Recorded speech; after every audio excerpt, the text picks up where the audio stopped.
Hello friends, welcome back to our channel job in Odisha. आपण मानक पई आउ गोटे नुआ जॉब नोटिफिकेशन रो फुल डिटेल्स जोटा कि हम आपण मानक जणाई थिली। बीएसएफ हेड कांस्टेबल तरफ रु बाहरथिबा रिक्वायरमेंट रो फुल डिटेल्स म आपण मानक जणाइबी। कौन कौन तार एलिजिबिलिटी क्राइटेरिया अच्छी, केमिति आपण माने याकू अप्लाई करि परिबे तार फुल डिटेल्स मु कहिबे ए वीडियो माध्यम रे। तो नियाति भाबरे वीडियोटी शेष पर्यंत देखंतु। ता पूर्वरु जदि आपण माने आम चैनल को सब्सक्राइब करि नाहंती ताले खूब शीघ्र आम चैनल को सब्सक्राइब कर दियंतु और साइड रे थिबा बेल आइकन को मध्य क्लिक कर दियंतु। तो स्टार्ट करिबा आज रो ए वीडियो। तो फ्रेंड्स देखंतु, एबे जो देखा जाउची आपण मानकु बीएसएफ हेड कांस्टेबल आरओआरएम रिक्वायरमेंट 2025 जोथिरे आपण मानकर पोस्ट रहिछि 1121 पोस्ट वैकेंसीज रहिछि। तो यार पोस्ट डेट होची 13th of August 2025। Latest update यार रहिछि 19th ऑफ अगस्त 2025। तो देखंतु एप्लीकेशन फी जोटा कि आपण माने पे करिवे जो टाइम रे आपण माने एई पोस्ट को अप्लाई करिवे। जदि आपण माने यूआर अपर रिजर्व ओबीसी किंबा ईडब्ल्यूएस मेल कैंडिडेट्स रो आसुचंती ताले आपण मानकु ₹100 रो एप्लीकेशन फी प्लस 59 रुपीस रो सीएससी चार्जेस दबा पई पड़िबो।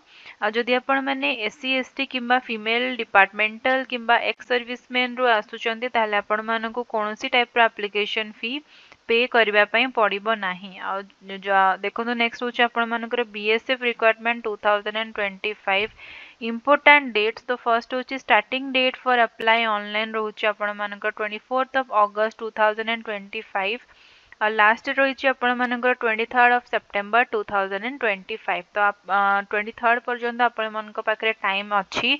जदि आपण माने इंटरेस्टेड अछंती निहाती भाबरे ई पोस्ट को अप्लाई करंतु। चांसेस अच्छी अधिक पोस्ट वैकेंसीज रही। नेक्स्ट होची बीएसएफ रिक्वायरमेंट 2025 एज लिमिट। तो फॉर यूआर और ईडब्ल्यूएस पई रही बिटवीन 18 to 25 इयर्स, ओबीसी पई रही 18 to 28 इयर्स, एससी एसटी पई रही 18 to 30 इयर्स भितर जदि आपण मानकर एज अछि ताले आपण माने एलिजिबल अछंती। नेक्स्ट देखंतु क्वालिफिकेशन। तो क्वालिफिकेशन होची आपण मानकर मिनिमम जदि आपण माने 10th विथ आईटीआई करिसंती और 12th पास करिसंती ताले आपण माने एलिजिबल अछंती एई पोस्ट को अप्लाई करिवा पे। नेक्स्ट देखंतु सैलरी लेवल 4 हिसाब रे आपण मानकु मिनिमम 25,500 टू 7th पे तक 81,100 पर्यंत आपण मानकु सैलरी मिली परिबो जदि आपण माने क्वालिफाई करूछंती। तो पोस्ट नेम होची हेड कांस्टेबल रेडियो ऑपरेटर जोतरे 910 टी वैकेंसीज रहिछि। नेक्स्ट होची हेड कांस्टेबल रेडियो मैकेनिक रहिछि 211 टी रहिछि वैकेंसीज। तो यार ऑफिशियल वेबसाइट रो लिंक म आपण मानकु डिस्क्रिप्शन में मेंशन करि दैछि। नोटिफिकेशन ऑफिशियल नोटिफिकेशन मध्य जदि आपण माने चाहुचंती फुल डिटेल्स देखिबा को पढिबा को ताले मध्य तार डिटेल्स मु डिस्क्रिप्शन में मेंशन कर दिछि। आपण माने क्लिक करिके डायरेक्टली ताको पढि परिबे। तो फ्रेंड एइथला आजिरो हमर जॉब नोटिफिकेशन।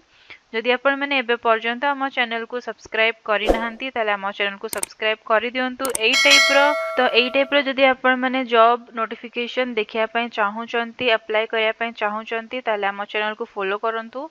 आउ एई वीडियोटी विषय रे निज निज फ्रेंड और रिलेटिव मानको सहित बिल्कुल भी शेयर करिया पय भूलिबे नाही।